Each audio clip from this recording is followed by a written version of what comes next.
एक बुजुर्ग व्यक्ति था जो बेहद कमजोर और बीमार था। रहता भी अकेले ही था। उसके कंधों में दर्द रहता था, लेकिन वह इतना कमजोर था कि खुद अपने हाथों से दवा लगाने में भी असमर्थ था।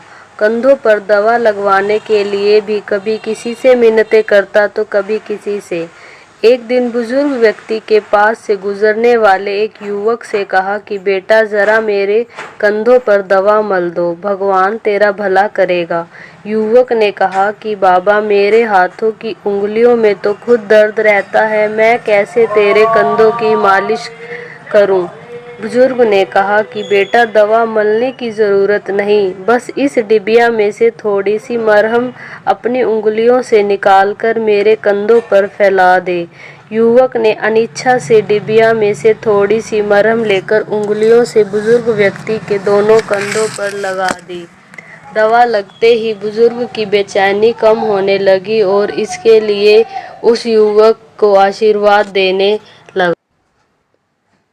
बेटा, भगवान तेरी उंगलियों को भी जल्दी ठीक कर दे। बुजुर्ग के आशीर्वाद पर युवक अविश्वास से हंस दिया, लेकिन साथ ही उसे महसूस हुआ कि उसकी उंगलियों का दर्द भी गायब सा होता जा रहा है। वास्तव में बुजुर्ग को मरहम लगाने के दौरान युवक की उंगलियों पर भी कुछ मरहम लग गई थी। यह उस मरहम का ही कमाल था जिससे युवक की उंगलियों का दर्द गायब सा होता जा रहा था। अब तो युवक सुबह, दोपहर और शाम तीनों वक्त बुजुर्ग व्यक्ति के कंधों पर मरहम लगाता और उसकी सेवा। कुछ ही दिनों में बुजुर्ग पूरी तरह से ठीक हो गया और साथ ही युवक के दोनों हाथों की उंगलियां भी दर्द मुक्त होकर ठीक से काम करने लगी।